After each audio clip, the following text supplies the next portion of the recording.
हरे विठ्ठल श्री ज्ञानदेव तुकाराम विचारसागर चतुर्थ तरंग पान नंबर 94। यामध्ये ईश्वर वर्णन आपण पाहत असताना बंध आणि मोक्ष याचं लक्षण पाहून आलो आपण। जीवाच्या ठिकाणी बंध आहे, ईश्वराच्या ठिकाणी बंध नाही, कारण तिथं आवरण नाही, म्हणून ईश्वर हा सदैव मुक्त है। यद्यपि अविद्या और अज्ञान और माया एक ही वस्तु कहे है। अविद्या, अज्ञान आणि माया एकच है, तथापि शुद्ध सत्व गुण की प्रधानता से माया कही है। जे शुद्ध सत्व गुणाने युक्त आहे त्याला माया म्हणतात, आणि मलिन सत्वगुण की प्रधानता से अज्ञान और अविद्या कहे है। याला अज्ञान आणि अविद्या असं म्हटलं गेलेलं आहे। यामध्ये रजोगुण आणि तमोगुण से दबया जो सत्वगुण मलिन सत्वगुण कहे, त्याला मलिन सत्वगुण असं म्हटलेलं आहे। त्याच्यावर 184 नंबर टिप्पणी आहे। शूद्र जाति वाले दोनों राजपुत्रन से ब्राह्मण जाति वाला एक मंत्री दबता है, तैसे रजोगुण तमोगुण से दबया जो सत्वगुण है सो मलिन सत्वगुण है। त्याला मलिन सत्वगुण असं म्हटलेलं आहे। याते तमोगुण और रजोगुण की अधिकता होने ते अविद्या में जो जीव का आभास अंश ताको अविद्या स्वरूप का आवरण करे है। याते जीव में बंधन है और ईश्वर में नहीं।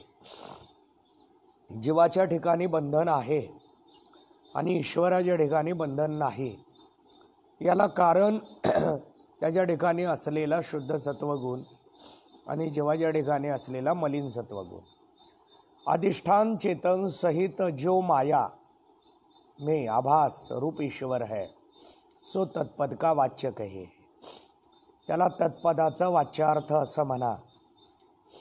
केवल अधिष्ठान चेतन तत्पद का लक्ष्य है।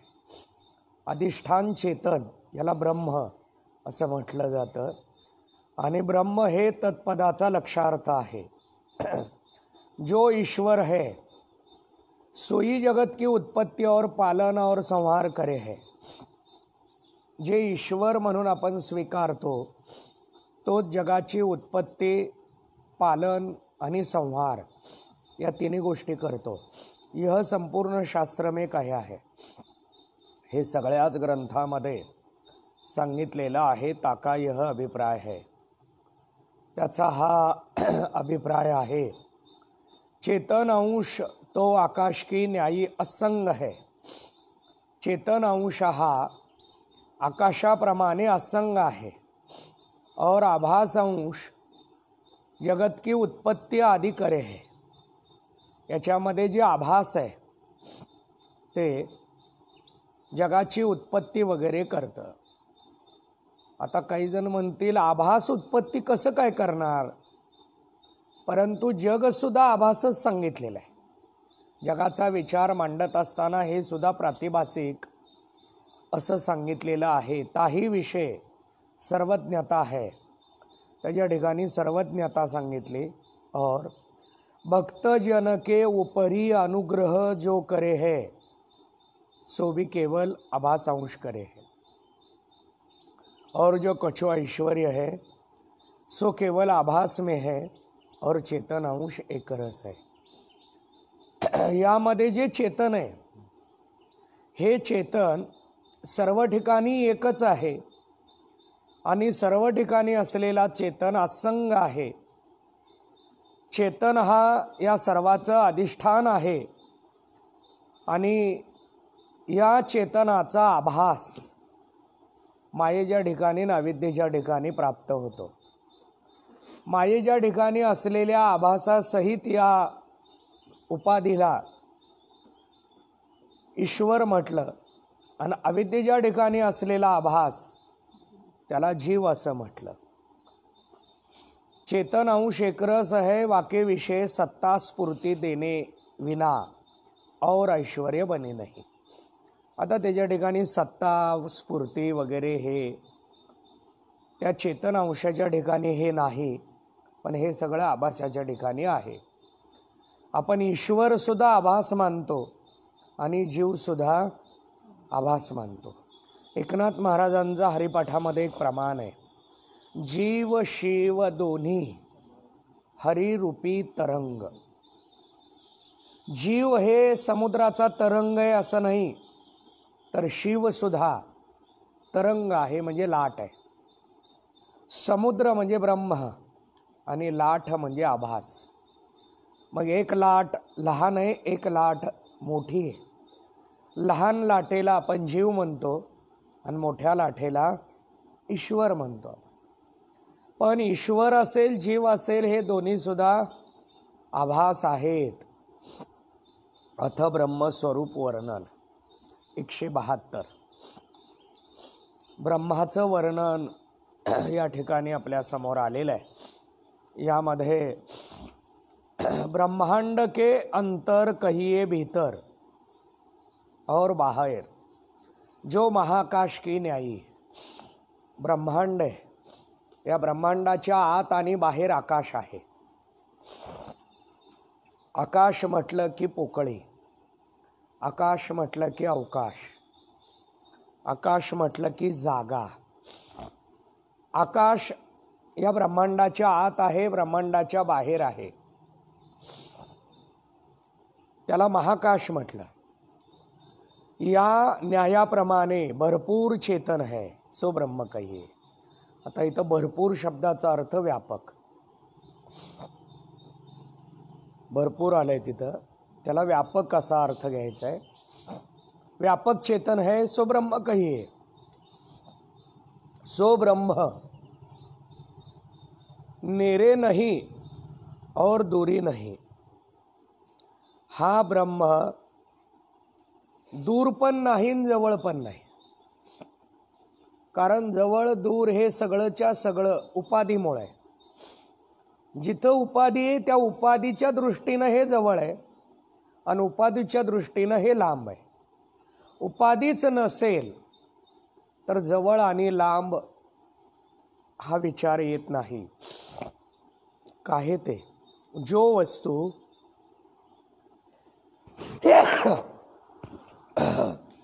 जो वस्तु अपने से भिन्न होवे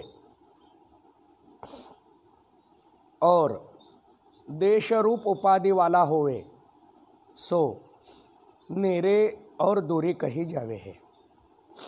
नेरे म्हणजे जवळ आणि दूरी म्हणजे लांब.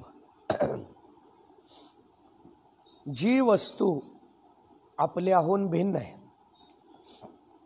जी वस्तू आपल्याहून भिन्न आहे, वेगळी आहे, ती वस्तू लांब आणि जवळ मानली जाते.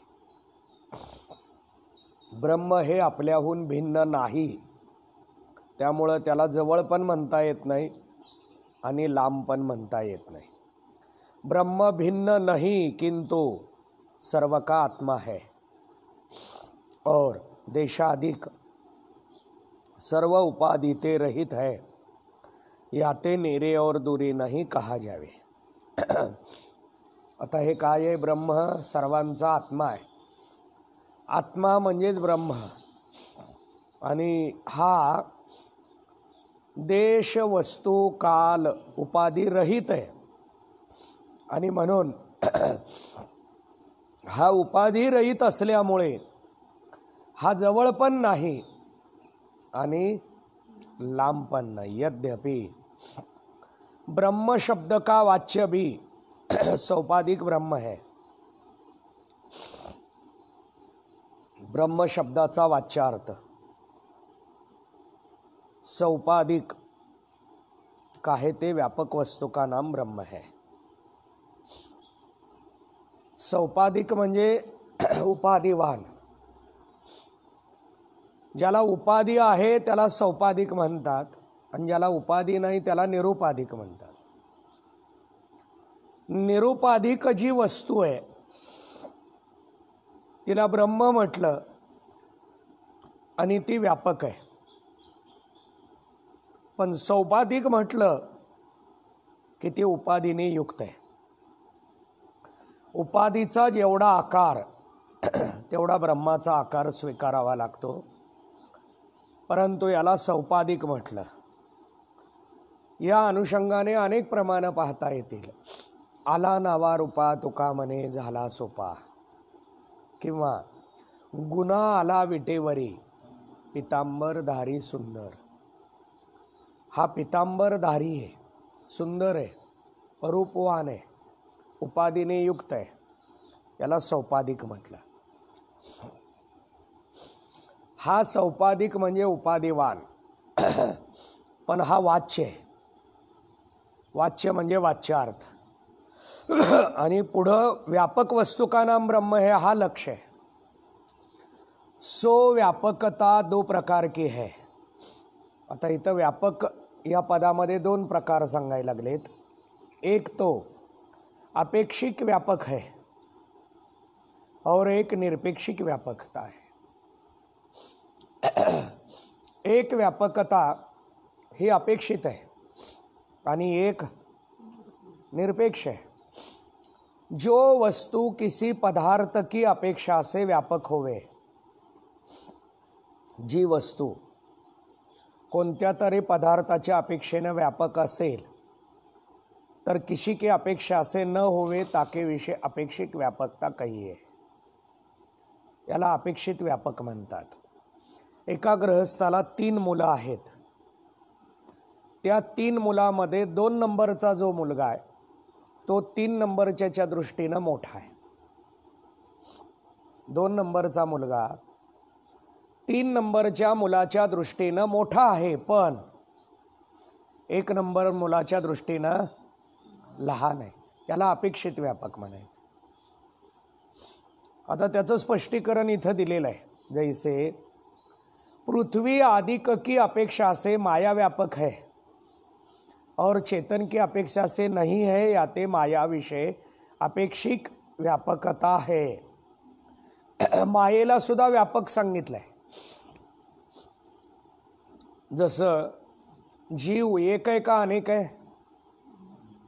जीव अनेक आहे. जीव परिच्छिन्न आहे का व्यापक आहे? जीव हा परिच्छिन्न आहे का व्यापक आहे? परिच्छिन्न आहे. जीव परिच्छिन्न का? त्याची उपाधी अविद्या ही परिच्छिन्न आहे, म्हणून जीव परिच्छिन्न आहे. ईश्वर व्यापक आहे का परिच्छिन्न आहे? ईश्वर व्यापक आहे. ईश्वर एक आहे का अनेक आहे? एक आहे. ईश्वर एक का? माया एक आहे. ईश्वर व्यापक का? माया व्यापक आहे. शास्त्रामध्ये माया व्यापक सांगितली, पण अपेक्षित व्यापक आहे. माया ही व्यापक आहे, पण माया कशी व्यापक आहे? मायेला व्यापक सांगितलं बरोबर आहे, पण अपेक्षित व्यापक आहे. पृथ्वीच्या दृष्टीनं जल व्यापक आहे. जलाच्या दृष्टीनं तेज व्यापक आहे. जलाच्या दृष्टीनं तेज व्यापक आहे. तेजाच्या दृष्टीनं वायू व्यापक आहे. वायूच्या दृष्टीनं आकाश व्यापक आहे. आकाशाच्या दृष्टीनं माया व्यापक आहे. म्हणजेच मायेचा विचार करत असताना आपल्याला पृथ्वीकडून मायेकडे जाता येतं. पृथ्वीच्या दृष्टीनं माया कशी आहे? व्यापक आहे. आणि ही माया व्यापक आहे बरोबर आहे, पण या मायेला व्यापक मानलं ते पृथ्वीच्या दृष्टीनं, जलाच्या दृष्टीनं, तेजाच्या दृष्टीनं, पण ब्रह्माच्या दृष्टीनं माया व्यापक नाही. ब्रह्माच्या दृष्टीनं माया परिच्छिन्न आहे, याला अपेक्षित व्यापक म्हटलं. आकडा 1 याच्यामध्ये अपेक्षित व्यापक असा विचार आला. आकडा 2 जो वस्तू सर्व की अपेक्षा से व्यापक होवे, जी वस्तू सर्वाच्याच अपेक्षेनं व्यापक आहे, ताके विषय जो व्यापकता सो निरपेक्षिक व्यापकता आहे. व्यापक शब्दामध्ये 2 प्रकार केले, एक अपेक्षित व्यापक आणि एक निरपेक्षित व्यापक. यामध्ये माया अपेक्षित व्यापक आहे, ईश्वर अपेक्षित व्यापक आहे, पण ब्रह्म निरपेक्षित व्यापक आहे. सो निरपेक्षित व्यापकता चेतन विषय है. का है ते? चेतन के समान अथवा चेतन से अधिक और कोई व्यापक है नहीं. चेतनाच्या सारखा आणि चेतनापेक्षा मोठा दुसरं कोणीच नाही. म्हणून कृष्ण जन्माच्या वेळेला एक विचार सांगितला जातो. ज्या वेळेला वसुदेव आणि देवकी भगवंताला प्रसन्न करून घेतात आणि भगवंत त्यांना सांगतात की तुम्हाला काय मागायचे मागा, त्यावेळेला वसुदेवानी भगवंताला सांगितलं तुमच्या सारखा मुलगा द्या. भगवंतानी मनात विचार केला माझ्यासारखा नाहीच, माझ्यासारखा कोण द्यायचा, माझ्यासारखा दुसरा नाही. तेच वर्णन इथं चेतनाच्या दृष्टीने, चेतन के समान और चेतन से अधिक और कोई व्यापक है नहीं, किंतु चेतन ही सबसे व्यापक है. याते चेतन विषय निरपेक्षित व्यापकता है. चेतन हे फक्त निरपेक्षित व्यापक है. यह दोनों प्रकार की व्यापकता सहित जो वस्तु है सो ब्रह्म शब्द का वाच्य है. हे ब्रह्म शब्दाचा काय आहे? वाच्यार्थ है. सो दोनों प्रकार की व्यापकता माया विशिष्ट चेतन विषय है. ही दोन्ही प्रकारची व्यापकता मायेच्या ठिकाणी व्यापकता आहे, माया विशिष्ट चेतनाच्या ठिकाणी. आता ही कशी काय? आता आपण 2 व्यापकता बघितलेले आहेत. 2 व्यापकता बघत असताना एक अपेक्षित व्यापक आणि 2 निरपेक्षित व्यापक. अपेक्षित व्यापक माया सांगितली आणि निरपेक्षित व्यापक ब्रह्म सांगितला. हे 2 आपल्याला सांगितले. पण आता या पॅरेग्राफमध्ये माया विशिष्ट चेतनाच्या ठिकाणी दोन्ही व्यापकता सांगायला लागली. आता ही दोन्ही व्यापकता ही त्या ठिकाणी कशी काय, तर याचं स्पष्टीकरण खाली दिलं आहे. आकडा 1 विशिष्ट विषय जो माया अंश है ताके विषय तो अपेक्षित व्यापकता है.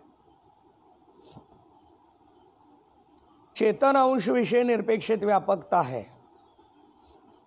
आता ईश्वर या पदामध्ये आपल्या समोर 2 भाग आहेत. ईश्वर या पदाचा विचार करत असताना यामध्ये एक उपाधी आहे आणि एक चेतन आहे.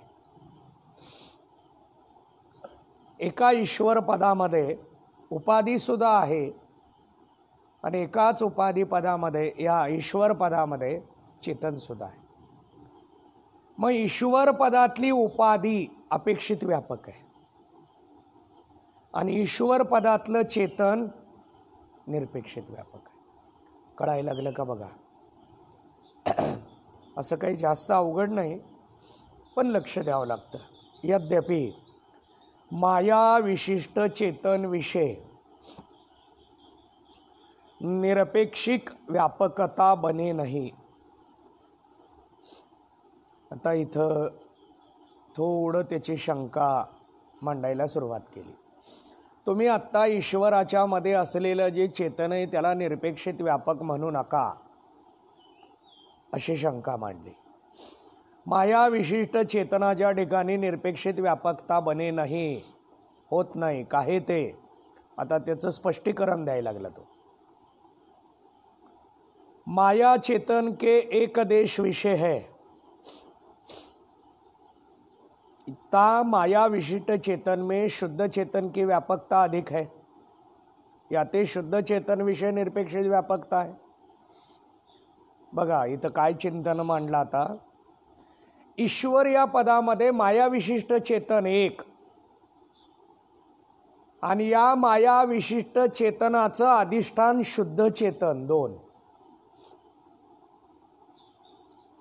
माया विशिष्ट चेतनाला जे अधिष्ठान आहे ते शुद्ध चेतन आहे, त्याला निरपेक्ष व्यापक म्हणा, माया विशिष्ट चेतनाला म्हणू नका. तथापि माया विशिष्ट जो चेतन है सो परमार्थ दृष्टि करी के शुद्ध से भिन्न नहीं किंतु शुद्ध रूप ही है. याते माया विशिष्ट में भी जो चेतन अंश है ताके विषय निरपेक्षिक व्यापकता है. आता त्याचं स्पष्टीकरण दिलं. माया विशिष्ट चेतन असो द्या नाहीतर शुद्ध चेतन असो द्या, चेतन एकच आहे. माया विशिष्टामध्ये असलेलं चेतन हे शुद्ध चेतनाहून भिन्न नाही, त्याला सोडून नाही, त्याच्याहून वेगळं नाही आणि त्यामुळं त्याला निरपेक्षिक व्यापक म्हणा. इस रीति से माया विशिष्ट ही ब्रह्म शब्द का वाच्य बने है. माया विशिष्ट हे ब्रह्म शब्दाचा वाच्यार्थ आहे आणि हा वाच्यार्थ स्वीकारत असताना शुद्ध चेतन ब्रह्म शब्द का लक्ष्य है. शुद्ध चेतन हे काय आहे?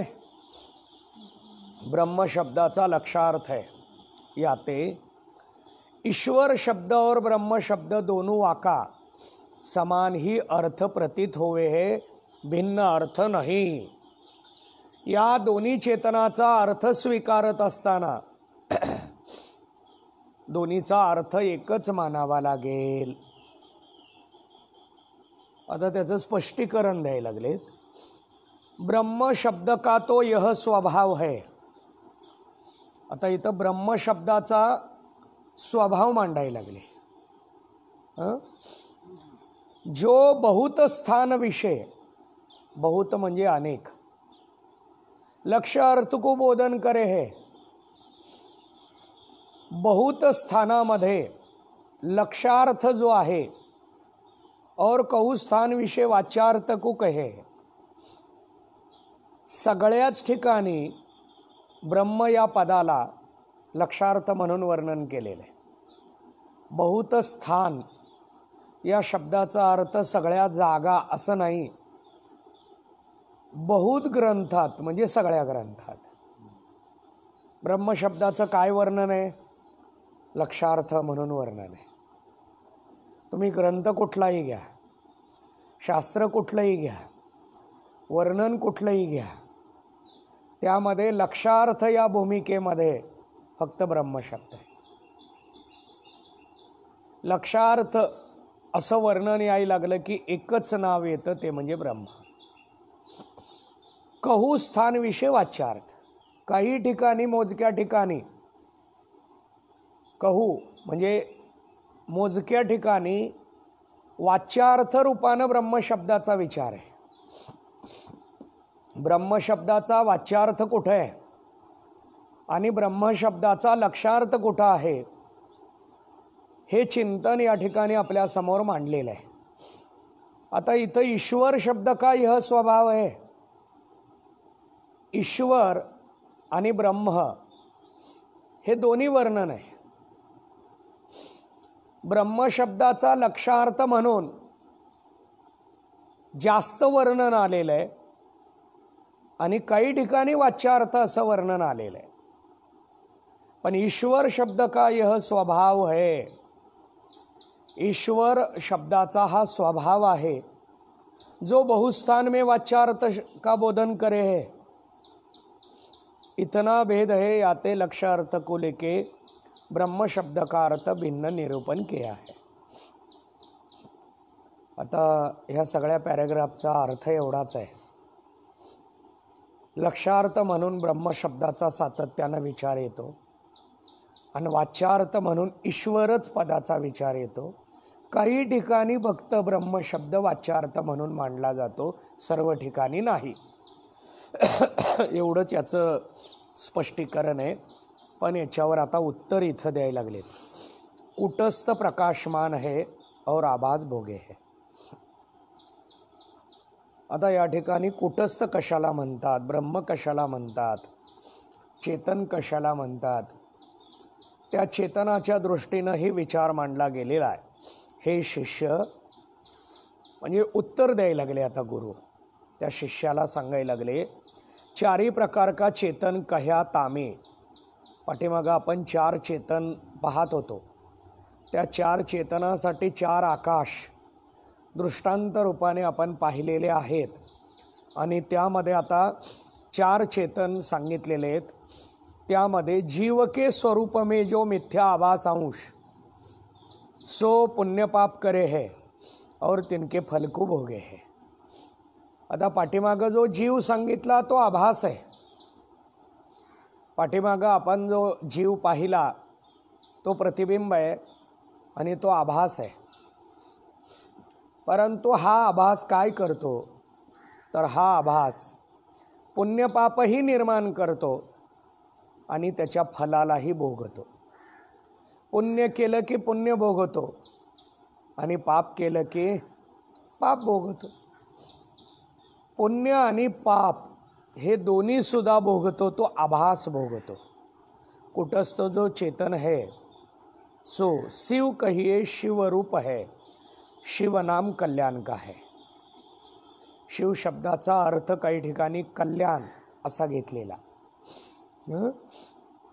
कुटस्थ याला काही ठिकाणी शिव असंही म्हटलेलं आहे, म्हणजेच ब्रह्म असंही म्हटलेलं आहे। याते प्रथम जो शंका करी थी, जो बुद्धि रूपी वृक्ष में दो पक्षी है। आता इथं रूपकात्मक वर्णन चालू झालं। एक वृक्ष आहे, बुद्धिरूपी वृक्ष आहे, झाड आहे, त्याच्यावर दोन पक्षी आहेत, एक परमात्मा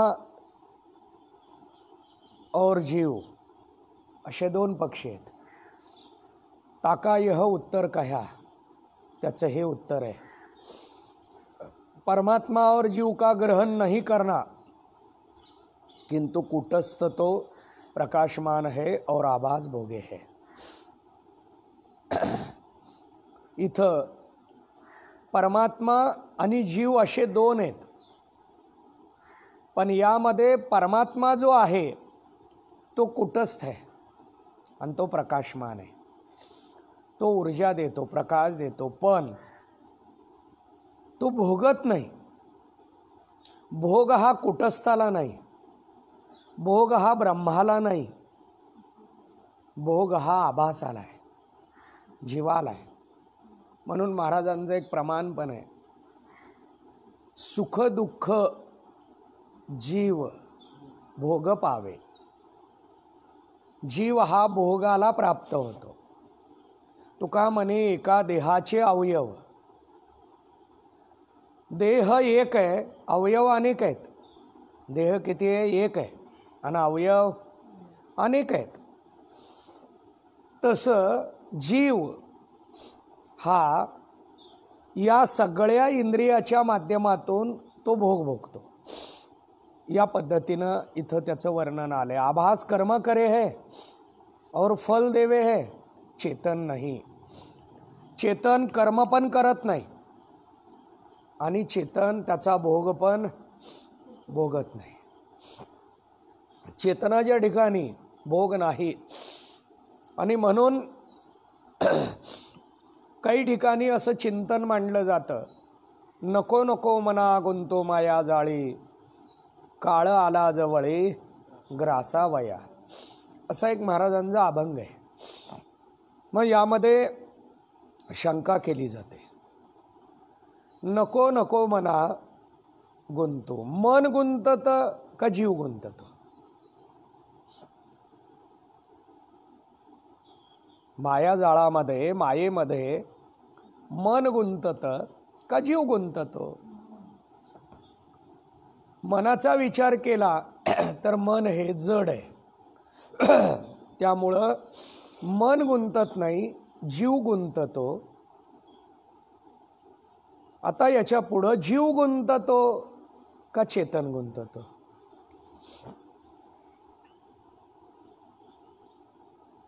तर जीव गुंततो, चेतन नाही.